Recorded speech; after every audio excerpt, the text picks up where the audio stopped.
Bonjour, ici Cédric du dépannage informatique. Alors, qu'allons-nous voir cette semaine? Alors, cette semaine, nous allons voir quelque chose qui me tient à cœur depuis très longtemps et qui va vous aussi vous tenir à cœur. Nous allons voir comment transférer vos photos sur votre ordinateur.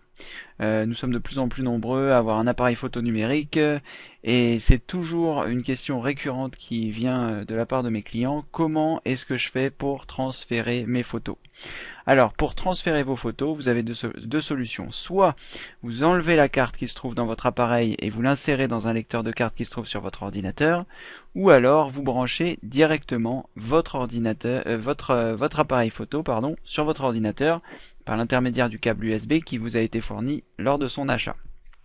Dans les deux cas, vous allez de toute façon avoir une fenêtre qui va apparaître à partir du moment où vous mettez la carte ou vous branchez l'appareil photo numérique à votre ordinateur. Donc je vais brancher moi la carte car j'ai un lecteur de carte. Voilà. Et là, normalement, une fenêtre apparaît avec plusieurs options qui me sont proposées.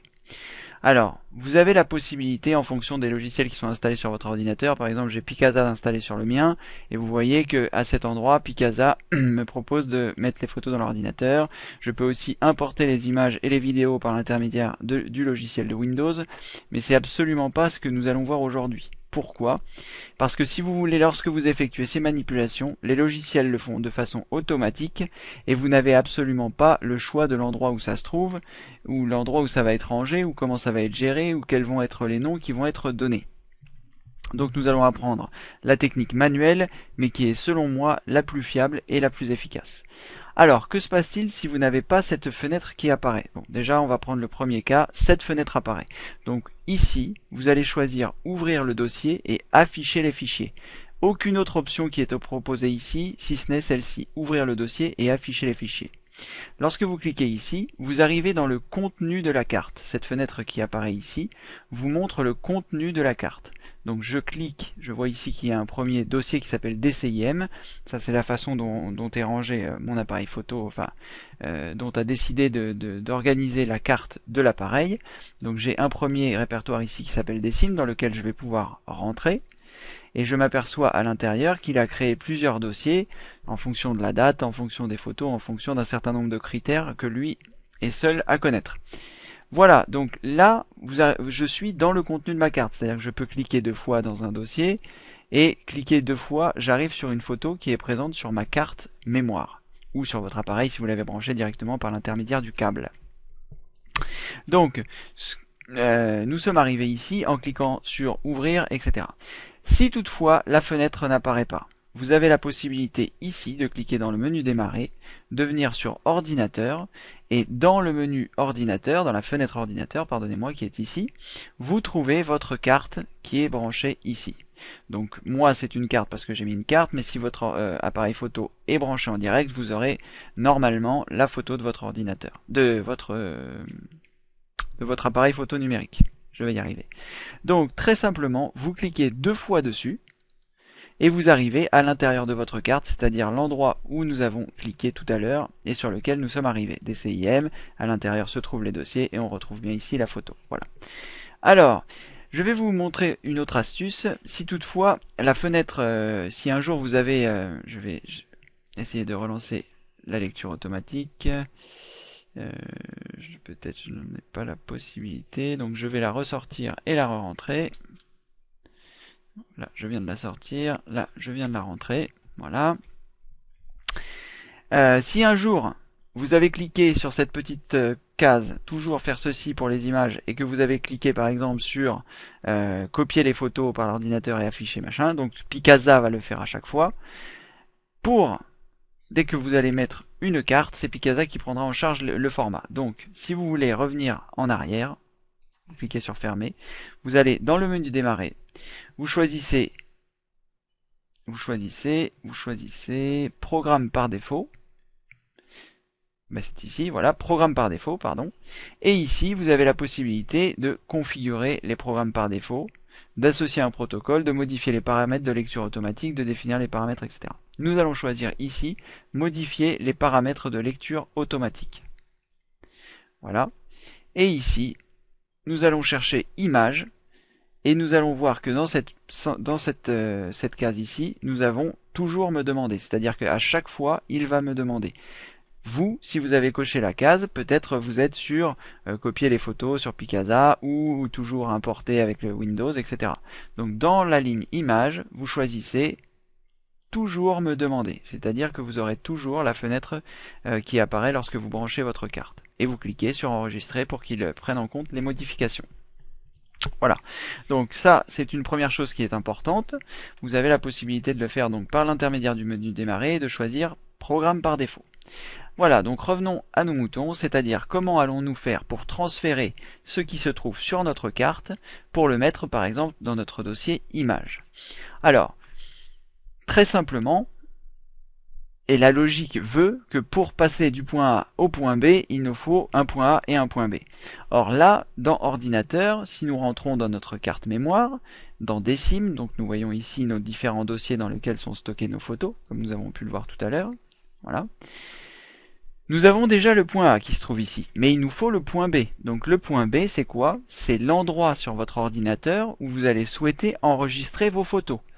Donc par défaut, je vais le faire de façon classique, je vais me rendre dans le dossier Images, qui se trouve donc la plupart du temps dans le menu Démarrer, Images, et je me retrouve donc ici avec mon point B, c'est-à-dire que mon point A, c'est ma carte mémoire, et mon point B, c'est-à-dire l'endroit où je souhaite ranger mes photos qui se trouvent sur ma carte mémoire, c'est mon dossier Images. Voilà. Donc là j'ai mon point A, mon point B, et nous allons donc partager ces deux fenêtres dans la moitié de l'écran pour que ce soit plus simple. Donc si les fenêtres sont l'une sur l'autre, vous voyez, là j'ai bien mes deux fenêtres ouvertes, vous avez la possibilité de cliquer, faire un clic droit dans la barre des tâches, et de choisir afficher les fenêtres côte à côte. Et là, il va vous partager donc les fenêtres en deux. Donc repérez bien le côté de votre carte. Moi ici, il y a ce qu'on appelle en haut, moi ce que j'appelle la barre du GPS, c'est lorsque vous êtes perdu, vous regardez ici, et vous voyez à quel endroit vous êtes. Donc là, je vois que je suis dans le dossier qui s'appelle 111_05, qui est lui-même contenu dans DCIM, qui est lui-même contenu dans périphérique de stockage numérique sécurisé E. Voilà, donc ma carte mémoire, qui est lui-même dans ordinateur. J'ai la possibilité, si je veux, de cliquer n'importe où ici, et je reviens à l'endroit où c'est inscrit. Voilà, ordinateur, j'arrive sur ordinateur. Donc à nouveau, je vais cliquer sur périphérique de stockage. On voit qu'il apparaît ici dans la barre. Ensuite, je clique sur DCIM, on voit qu'il apparaît ici, etc. Je redouble-clique, voilà, et je me retrouve à l'endroit où je souhaitais. Donc, sur la partie de droite, j'ai mon point A, c'est-à-dire ma carte mémoire. Et sur la partie de gauche, c'est-à-dire dans la fenêtre de gauche, j'ai mon dossier image. Je vais faire un peu de ménage, je vais tout ranger ici dans 2012. Oui, voilà, pour vous expliquer. Donc dans mon dossier image qui se trouve ici, j'avais fait une vidéo précédente pour vous expliquer comment organiser votre ordinateur. Donc je ne vais pas revenir là-dessus, mais je vais juste vous montrer comment on crée un nouveau dossier. Voilà, nouveau dossier. Et comment j'ai l'habitude de le nommer. Donc je commence par la date, 2012. Je mets un tiret, le tiret du 6 ou le signe moins. Je mets la date du jour, enfin le mois de l'année, donc 06. Et le jour, on doit être le 10, me semble-t-il. Et ensuite, je mets un espace et je mets le nom de ce que c'est. Donc je vais mettre par exemple balade en vélo Albi. Voilà. Ensuite, une fois que j'ai créé mon dossier, je clique deux fois dessus pour me rendre à l'intérieur de celui-ci. Et si je ne sais plus où je suis, je regarde en haut la barre du GPS et je vois que je suis dans le dossier 2012-06-10 balade en vélo Albi et que lui-même est rangé dans les images. Donc je sais que je suis au bon endroit. Et alors très simplement, maintenant que j'ai fait cette opération, je vais pouvoir sélectionner mes images, cliquer avec le bouton gauche en restant appuyé et les déplacer dans mon ordinateur. Oui, voilà, c'est ça, dans mon ordinateur, dans le dossier images, dans le dossier 2012-06-10 balade dans le vélo Albi. Et je peux lâcher, et mes photos ont été copiées de la carte vers l'appareil.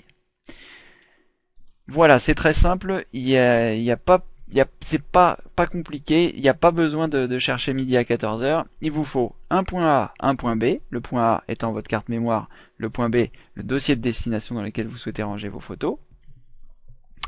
Et il suffit juste de savoir où aller le chercher, c'est-à-dire que là, votre carte mémoire se trouve dans ordinateur, Voilà, ordinateur, carte mémoire. Elle-même donc contient un dossier DCIM qui contient un ensemble de dossiers où sont rangés l'ensemble de vos photos. Voilà. Une fois que vous avez localisé vos photos dans ce dossier DCIM, il vous suffit simplement de les glisser à l'endroit où vous le souhaitez. Alors, je vais juste vous montrer une petite astuce très rapide que je vous avais déjà montré dans une vidéo antérieure, mais comme c'est une astuce qui concerne le transfert des photos, je vais vous la redonner ici.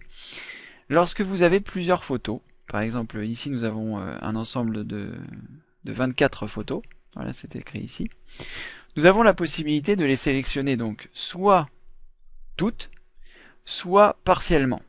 Alors, comment faire? Donc pour toutes les sélectionner, lorsque vous êtes ici, vous pouvez appuyer sur la touche Alt de votre clavier qui se trouve à gauche de votre barre d'espace, vous rendre dans Édition et choisir Sélectionner tout. D'accord? Là, c'est l'équivalent du raccourci clavier CTRL A, sélectionner tout. Une fois que tout est sélectionné, vous pouvez les prendre et les déplacer, voilà, à l'endroit où vous souhaitiez le faire. Bon là je vais annuler la copie parce que je ne souhaite pas le faire. Mais voilà, donc là on a donc bien tout sélectionné, donc soit vous faites CTRL A pour tout sélectionner, soit vous appuyez sur la touche Alt pour faire apparaître le menu, vous vous rendez dans Édition et vous choisissez Sélectionner tout. Voilà. Vous avez également la possibilité de sélectionner par morceau, c'est-à-dire que, admettons que nous voulions de la 10-11 aller jusqu'à la 10-20, vous sélectionnez la première, avant de cliquer sur la dernière, vous appuyez sur la touche majuscule et vous cliquez. Et là, il va sélectionner donc les 10 premières photos, c'est ce que l'on appelle une sélection continue. Donc, vous sélectionnez la première, on va dire le point A, et avant de sélectionner le point B, c'est-à-dire la 20, vous appuyez sur la touche majuscule de votre clavier. La touche majuscule, c'est celle qui se trouve juste au-dessus de la touche CTRL. Voilà. Donc vous appuyez et vous cliquez. Vous avez donc sélectionné ces 10 photos que vous pouvez déplacer. D'ailleurs, vous voyez à l'écran 10, c'est le nombre de photos qui vont être déplacées, et à quel endroit ça va être déplacé, copié sur 2012 06 10, balade en vélo, Albi, etc.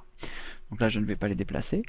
Et alors, vous avez également la possibilité de faire ce que l'on appelle une sélection discontinue, c'est-à-dire, si vous souhaitez prendre que les numéros impairs, vous prenez la 11, et avant de cliquer sur la 13, vous appuyez sur la touche donc CTRL de votre clavier, celle dont je vous parlais juste avant. Donc vous sélectionnez la 11, vous appuyez sur la touche CTRL, vous appuyez sur la 13, vous restez appuyé sur la touche CTRL, vous appuyez sur la 15, sur la 17, sur la 19, sur la 21, etc. Donc la touche CTRL vous permet de faire une sélection discontinue, mais vous permet également de soustraire des images d'une sélection continue. Je vais vous expliquer. Reprenons notre sélection continue de tout à l'heure, c'est-à-dire de la 11 à la 20. Donc je clique sur la 11, j'appuie sur le bouton majuscule, je clique sur la 20, et admettons que dans ces 10 photos, je ne souhaite pas avoir la 16. Donc j'appuie sur la touche CTRL, CTRL, pardon, et je clique sur la 16. Et voilà, il m'a soustrait de cette sélection de 10 photos la 16. Et donc lorsque je déplace, je n'ai plus 10 photos, mais 9 photos, étant donné que la 16 a été soustraite. Voilà, donc ça, c'est très simple également. C'est une petite gymnastique, entraînez-vous pour faire une sélection continue, une sélection discontinue, donc avec les touches CTRL ou avec la touche majuscule. Et ensuite, une fois que vous savez effectuer votre sélection, vous savez maintenant comment les transférer du point A au point B, c'est-à-dire de votre carte mémoire ou de votre appareil photo numérique vers votre dossier image. Donc n'oubliez pas de regarder les autres vidéos qui vous expliquent comment nettoyer votre ordinateur. Ça vous permettra donc de savoir comment l'organiser, comment le ranger, comment déplacer, comment faire des copier, comment faire des coller. Bref, tout un ensemble de choses très intéressantes. Voilà, vous savez maintenant comment est-ce que l'on réalise le transfert des photos de votre carte mémoire vers votre ordinateur. Donc c'est quelque chose qui vous servira toujours et vraiment très pratique. Maintenant, ce que je souhaiterais que vous fassiez, c'est que vous vous rendiez sur le site internet à l'adresse suivante, gratuit.nsempc.com, donc www.gratuit.nsempc.com. Voilà, vous vous rendez sur cette adresse et là, vous allez pouvoir vous inscrire. Donc, il vous suffit juste de rentrer votre prénom et votre adresse email et de cliquer sur envoyer. et vous allez recevoir 11 vidéos gratuites que j'ai faites qui sont d'excellente qualité et qui vous permettent de déterminer si votre PC est suffisamment rapide et ce qui pourrait être plus rapide, et surtout savoir s'il est fiable, si vous allez pouvoir lui confier vos données les plus précieuses, parce que ce que nous venons de voir, c'est-à-dire de transférer vos photos vers votre ordinateur. C'est une opération qui est très bien, ça vous permet de consulter vos photos. Mais est-ce que votre disque dur est fiable? Est-ce que vous pouvez vraiment lui confier vos photos, vos documents, etc. Donc dans ces vidéos qui sont entièrement gratuites, vous avez 11 vidéos qui vont vous permettre de diagnostiquer votre ordinateur. Comme je vous l'ai expliqué ici, par l'intermédiaire de vidéos, vous verrez, c'est très simple, tout est expliqué et vous n'avez... Voilà. Vous pouvez cliquer même ici sur le bouton play pour avoir plus d'explications. Voilà, c'était Cédric du dépannage informatique et je vous dis à la semaine prochaine pour une nouvelle vidéo. À bientôt et bonne semaine. Au revoir.